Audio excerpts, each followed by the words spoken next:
உலக தமிழர்களுக்கு வணக்கம். நான் வெங்கிரத்னம்.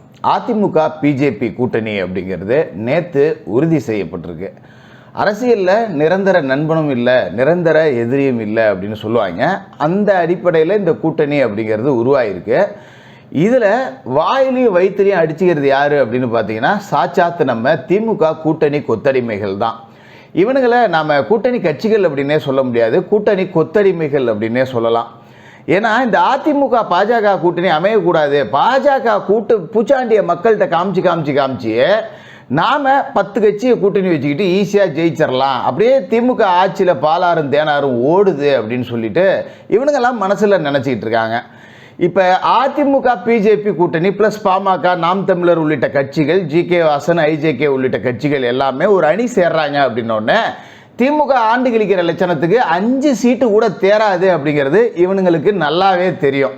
அந்த வைத்தறிச்சலில் தான் அதிமுக பிஜேபி கிட்ட போய் கூட்டணி அமைச்சது படுகொலியில் விழுந்துருச்சுன்னு ஆளாளுக்கு கதறிக்கிட்டு இருக்கானுங்க அப்படின்னு நம்மளால் பார்க்க முடியுது. இல்லை நம்ம ஒவ்வொருத்தராக பார்த்துருவோம். ஏன்னா இப்போ அதிமுக பிஜேபி கிட்ட அடிமையாக போயிடுச்சு அப்படின்னு சொல்லக்கூடிய அடிமைகளை பற்றி இன்றைக்கி நாம் பேச போகிறோம். அந்த வகையில் நம்ம காங்கிரஸில் தொடங்கி கமலஹாசன் வரைக்கும் கிழிச்சிருவோம், அது வேறு விஷயம். இப்போ நம்ம வரிசைப்படி முதல்ல விடுதலை சிறுத்தைகள் கட்சி தொல் திருமாவளவன் அவர்களை பற்றி பார்த்துருவோம். ஏன்னா திருமாவளவன் தான் பெரிய பிஜேபி எதிர்த்து கிழிக்கிற ஒரு மாதிரி தொடர்ச்சியாக இப்போ அதிமுக அடிமை ஆயிடுச்சு அப்படின்னு சொல்லிட்டு பேசினார். திருமாவளவனோட நிலைமை எப்படி இருக்கு? சொந்த கட்சியோட கொடியை ஏற்ற முடியல, கூட்டணி கட்சிகள் தான் இங்கே ஆட்சி செஞ்சுக்கிட்டு இருக்கு. நான் சொல்லலை, விசிகா கொடியை ஏற்ற முடியல அப்படின்னு சொல்லிட்டு வாயிலை வயிற்றுலே அடிச்சுக்கிட்டு இன்னமும் அங்கேயே கொத்தடிமையாக கிடக்கிறது திருமாவளவன் தான். ஆனால் இந்த கொடி ஏற்ற முடியாது, கொடி நட்டா புடிங்க கிடாசுறாங்க. அப்போல்லாம் திருமாவளவனால் திமுகவை கண்டித்து ஒரு அறிக்கையை வெளியிடக்கூட துப்பு கிடையாது. காவல்துறையில் இருக்கக்கூடிய பாசிசவாதிகள் அப்படின்னு நேராக அங்கே போயிடுவார். பச்சையான கொத்தடிமையாக இருக்க நீனு. வேங்கை வயல் விஷயம் இன்ன வரைக்கும் இந்த அரசால் தீர்வு கண்டுபிடிக்க முடியல. பாதிக்கப்பட்ட அந்த மக்கள் மேலேயே வழக்கு போட்டு வச்சிருக்கீங்க. அவனை பிடிக்கக்கூடாது, அவன் ஜாமீன் எடுத்துக்கிட்டோம் அப்படின்னு அண்டர் டீலிங் பேசுகிறீங்க. தண்ணியில் மலம் கலந்தவனை கண்டுபிடிக்க துப்பு இல்லாமல் கூட்டணிக்கு கொடி பிடிச்சிக்கிட்டு உன்னோட கொடியை ஏற்ற முடியாமல் கொத்தடிமையாக இருக்கக்கூடிய திருமாவளவனுக்கு மற்றவனை அடிமைன்னு சொல்கிறதுக்கு துப்பு இருக்கா? இல்லை. இந்த விடுதலை சிறுத்தைகள் கட்சியோட கொள்கை என்ன? எல்லாருக்கும் எல்லாம், அனைத்து மனிதனுக்கும் ஜனநாயகம், அடித்தட்டு மக்களுக்கும் உரிமை, பதவி, அதிகாரம், இதுதான் இவரோட கொள்கையை. பேசின ஆதவ அர்ஜுனை கட்சியை விட்டு நீக்கினாதான் நீ என்னை சந்திக்கணும்னு சொல்லி நிர்பந்தம். அப்படி ஒரு கேவலம் கெட்ட கொத்தடிமையாக இருந்துக்கிட்டு திருமாவளவனுக்கு அடுத்தவனை பற்றி பேசுறதுக்கு தகுதி இருக்கா? தற்கூரித்தனமாக கட்சியை அடகு வச்சுட்டு திமுகவுக்குள்ள கட்சி கரைஞ்சு போச்சுங்கிறத கண்டுபிடிக்க துப்பு இல்லாமல் சுற்றிக்கிட்டு இருக்கிற 4 சீட்டுக்காக ஒரு பொது தொகுதி கேட்டு வாங்க முடியல. உனக்கெல்லாம் பொது தொகுதியானு பச்சையாக கேட்குறானுங்க. நீலாம் பொது இடத்துல உட்காரலாமா, பொது வீதியில் நடக்கலாமாங்கிறதுக்கு சமமான ஒரு கேள்வி இது. நீலாம் பொது தொகுதிக்கு ஆசைப்படலாமான்னு. அப்படி உங்களை கொத்தடிமையாக வச்சுக்கிட்டு பிளாஸ்டிக் சேர் மட்டும்தான் தருவேன்னு சொல்கிறவன்ட்ட கொத்தடிமையாக இருக்கக்கூடிய திருமாவளவனுக்கு இதை பற்றி பேசுகிறதுக்கு கொஞ்சம் கூட தகுதி இல்லை. வரமாக வச்சுருவோம். அடுத்து நம்ம கம்யூனிஸ்டுகள், உலக தொழிலாளர்களே ஒன்று கூடுங்கள், இதுதான் உங்களோட கோஷம். தொழிலாளர்கள் எல்லாம் சேர்ந்து அப்படியே முதலாளித்துவத்தை கிழிச்சிருவானுங்க இவனுங்க. ஆனால் இங்கே உள்ளூர் தொழிலாளர்களை ஏஐடியூசி, சிஐடியூசி, இ கம்யூனிஸ்ட்டு, மா கம்யூனிஸ்ட்டு, வலதுசாரி, இடதுசாரி, நாங்கள் அறிவாலய விபச்சாரி, இப்படி தான் இவனுங்க வாழ்கிறாங்க. 25 கோடிக்கு கட்சியை அடகு வச்சுட்டு தொழிலாளர்களின் தோழன் அப்படின்னு சொல்லக்கூடிய கம்யூனிஸ்ட் கட்சிகளால் இந்த சாம்சங் தொழிலாளர்கள் போராட்டம் அப்படிங்கிறது நடக்குது. அங்கே அவர்களால் சங்கம் வைக்க முடியல. இந்த கம்யூனிஸ்ட் யார் பின்னாடி நிற்கணும்? தொழிலாளர்கள் பக்கம் தானே நின்றுருக்கோம். சாம்சங் தொழிலாளர்கள் பக்கம் நிற்க துப்பு இல்லாமல் நிர்பந்திக்கப்படுறானுங்க. சாம்சங் தொழிலாளர்கள் பிரச்சனைக்கு நல்ல தீர்வு கண்ட முதலமைச்சருக்கு நன்றி தெரிவித்தோம். அதுக்கப்புறம் 10 நாள் போராட்டம் நடக்குது. முடியாத ஒரு பிரச்சனையை நல்லபடியாக முடித்து வச்சதா நன்றி சொல்றதுக்கு நிர்பந்திக்கப்பட்ட கொத்தடிமைகள் தமிழக கம்யூனிஸ்டுகள். இவனுங்களுக்கு பேசுறதுக்கு என்ன தகுதி இருக்கு?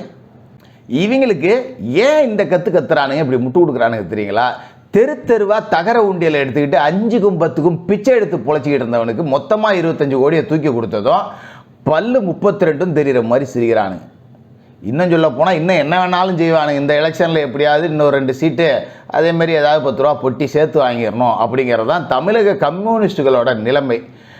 பணத்துக்காக கட்சியை அடமானம் வச்சதோட மட்டும் இல்லாமல் உங்களையே நம்பி இருக்கக்கூடிய தொழிலாளர்களையும் சேர்த்து அடகு வச்ச கூட்டணி கொத்தடிமைகளான கம்யூனிஸ்டுகள் அதிமுக பிஜேபி கூட்டணியை பற்றி பேசுகிறதுக்கு தகுதி இருக்கா அப்படின்னு சுய பரிசோதனை செஞ்சுக்கணும். இவனுங்களையும் தூக்கி ஓரமாக வைங்க. அடுத்ததா நம்ம இஸ்லாமிய கட்சிகளை எடுத்துவோம். இவர்களோட நிலைமை அப்படிங்கிறது ரொம்ப பாவம். ஏன்னா இப்போ ஸ்டாலின் விரட்டி விட்டா கூட இவங்களால வேற எங்கேயும் வெளியே போக முடியாது, அந்த நிலைமைக்கு மாட்டிக்கிட்டாங்க. இவர்கள் எந்த அளவுக்கு கொத்தடிமையாக இருக்காங்க அப்படின்னா, அந்த இஸ்லாமிய சமூகத்தோட மிகப்பெரிய ஒரு பிரேயராக இருக்கிறது நீண்ட கால சிறைவாசிகளை விடுதலை செய்யணும் அப்படிங்கிறது தான். அதை செய்ய முடிஞ்சுதா அவங்களால?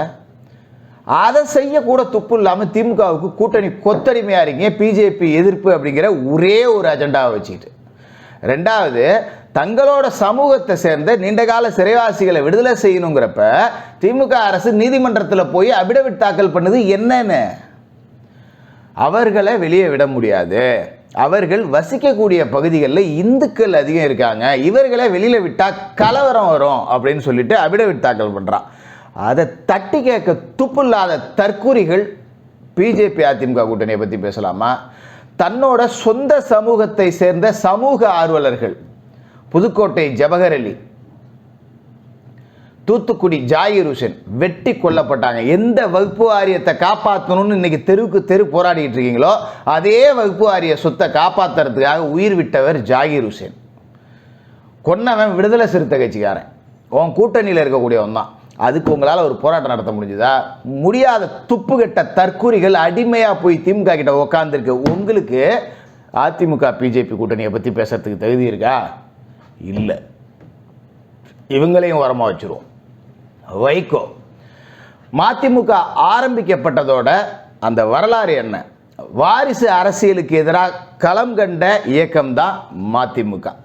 எந்த வாரிசு? ஸ்டாலினை வாரிசு தலைவமையாக கொண்டு வரக்கூடாதுங்கிறதுக்காக வைகோ வெளியே வந்து கட்சி ஆரம்பித்தார். இந்த மாதிரி ஒரு காமெடி பீஸெல்லாம் நம்பி 4-5 பேர் தற்கொலை பண்ணியிருக்கான், தீ குளிச்சிருக்கான். அவன் குடும்பம்லாம் இப்போ எவ்வளோ கேவலமாக வைகோவை பார்க்கும். எந்த வாரிசை எடுத்து புது கட்சி ஆரம்பிச்சியோ அந்த வாரிசுக்கிட்டே போய் தன்னோட வாரிசுக்கு எம்பி சீட்டு கேட்கறதுக்காக கூல கும்பிடு போட்டு நிற்கக்கூடிய கேவலமான மனிதர் வைகோ. இப்போ அந்த வாரிசுக்கு மட்டும் இல்லை, அவரோட வாரிசு உதயநிதிக்கும் வெண்சாமரம் வீசக்கூடிய கேவலம் இந்த உலகத்திலே அவனுக்கும் வரக்கூடாது. வைகோ மாதிரி மன்னிப்புகள் மன்னிப்புகள், கனிமொழியிடம் மன்னிப்புகள். வைகோ மாதிரி, அதாவது எப்படி தெரியுமா சொல்றது, பிச்சை எடுத்து கூட வாழு, வைகோ மாதிரி ஒரு வாழ்க்கையை வாழாத அப்படின்னு தான் சொல்லணும் நாம. இவங்களுக்கெல்லாம் அதிமுக பிஜேபி கூட்டணியை பற்றி பேசுறதுக்கு தகுதி இருக்கா? இல்லை. இவர்களையும் ஓரமாகும். கமலஹாசன் இந்த பீஸை பற்றி பேசுறதுக்கு எனக்கே அசிங்கமாக இருக்குது. திரைத்துறையை ஃபுல்லாக கபலீகரம் பண்ணுறாங்க, அதை தட்டி கேட்கவே துப்பு இல்லை. உன்னை வாழ வச்சது உலக நாயகன், கலைத்துறையின் மகன் அப்படின்லாம் ஒன்று பேசுகிறாங்க. அந்த துறைக்கு பங்கம் வந்த பேர் தட்டி கேட்க துப்பு இல்லாமல் ஒத்த சீட்டுக்காக ஒட்டிக்கிட்டு இருக்கிற நீலாம் உசுரோடு இருக்கிறதே கேவலம். நீ அடுத்தவனை பற்றி பேசுகிறதுக்கு கொஞ்சம் கூட தகுதி இல்லைன்னு இதையும் தூக்கி நாம் போட்டுருவோம். அடுத்ததா காங்கிரஸ் திமுக, இவங்களை பற்றி தான் பேசணும். கூடா நட்பு கேடாய் முடியும். யார் சொன்னா? காங்கிரஸ் திமுக ரெண்டு பேருமே மாற்றி மாற்றி பேசிக்கிட்டாங்க. ஒன்னால தாண்டா நான் தோத்தேன், நீ பண்ண 2G ஊழலுக்கு முட்டு கொடுக்க போய் தாண்டா நாங்கள் தோற்று போனோம், ஆட்சியை மத்தியில் இழந்தோம், 2G ஊழலால் தான் மத்தியில் காங்கிரஸ் ஆட்சி போச்சு, இப்போ 15 வருஷமாக தொடர்ந்து நாங்கள் ஆளை துப்பு இல்லாமல் ஒட்டுமொத்த இந்தியா முழுக்க காங்கிரஸை குழி தோண்டி புதைச்சது 2G ஊழல் தான் அப்படின்னு பேசுனது காங்கிரஸ்காரர்கள். திமுகவால் தான் காங்கிரஸ் அழிஞ்சுதுன்னு. மறுபக்கம் கூடா நட்பு கேடாய் முடிந்தது, ஈழ தமிழர்களை கொன்று குவித்த காங்கிரஸால தான் நாங்கள் தோற்று போனோம் அப்படின்னு சொன்னது திமுக. எப்படி கொலை செய்யும் போதெல்லாம் கூட இருப்பானுங்க, தட்டி கேட்க மாட்டானுங்க, 2.5 மணி நேரம் கூலரும் ஆளும்னு விண்ணாவிரதம் இருப்பாங்க. இதெல்லாம் இவங்களுக்கு பெரிய விஷயமா இல்லை. இனிமேல் நாங்கள் காங்கிரஸோட எக்காலகட்டத்திலும் கூட்டணி கிடையாது பேசுனது யாரு? திமுக காங்கிரஸ் மாற்றி மாற்றி வெறி நாய் கடிக்கிற மாதிரி கடிச்சிக்கிட்டு இன்னைக்கு கூடி குழாவுறீங்களே. உங்களுக்கு அதிமுக பிஜேபி கூட்டணியை பற்றி பேச தகுதி இருக்கா? இருக்கா இருக்கா இருக்கா? மக்களாகிய நீங்கள் தான் முடிவு பண்ணணும். அது என்ன பிரச்சனை அப்படின்னா, அதிமுக பிஜேபி கூட்டணி சேர்ந்துருச்சு. இதே கூட்டணியில் பாமக உள்ளிட்ட பல கட்சிகள் வரப்போகுது. வலுவான ஒரு அணி அப்படிங்கிறது எதிர்முனையில் அமைஞ்சிருச்சு அப்படிங்கிறத வைத்தறிச்சல் அலைகிறானுங்க. ஏன்னா திமுக ஆண்டு கிழிக்கிற லட்சணத்துக்கு மயிரை கூட ஜெயிக்க மாட்டோம்னா எங்களுக்கு நல்லாவே தெரியும். அப்போ இந்த பிரித்தாளும் கொள்கை, சீமான் ஒரு அணியா, பிஜேபி ஒரு அணியா, பிஜேபி அணியில் பாமக உள்ளிட்ட கட்சிகள் ஒரு அணியா, அதிமுக தனித்து, விஜய் தனித்துன்னு எல்லாரையும் பிரித்து விட்டு வேட்டையாடலாம் அப்படின்னு நினைக்கிறது தான் திமுகவோட புத்தி. பிரித்து வேட்டையாடக்கூடிய அளவுக்கு மற்ற கட்சிகள் எருமை மாடும் அல்ல, திமுக சிங்கமும் அல்ல. அதை முதல்ல புரிஞ்சுக்கிங்க. ஏன்னா தந்திர நரிகள் எட்டி ஒரே உதையில பொட்டகனோட புரண்டு ஓடும் அப்படிங்கிறது தான் வரலாறு. நீ என்னதான் நரித்தந்திரம் பண்ணாலும் வலுவான எதிரிகிட்ட மோதினா உன்னோட தந்திரம் எடுபடாமல் போகும், 8 அடி தூரத்துக்கு பறந்து போய் உன்னோட சவம் தான் விழும். அப்படிங்கிறது தான் 2026 திமுகவுக்கு நடக்க போகுது. ஏன்னா ஆண்டு கிழிச்ச லட்சணம் அப்படி. சைவம் வைணவம் படுத்துக்கிட்டு நின்றுக்கிட்டு அறிவாலயத்தில் உள்ளவன் கடன் வச்சு கண்ட இடத்துக்கு போயிட்டு வந்த கதை வனவாசத்தில் நாரி இருக்கிறதெல்லாம் எங்களுக்கு தெரியாது.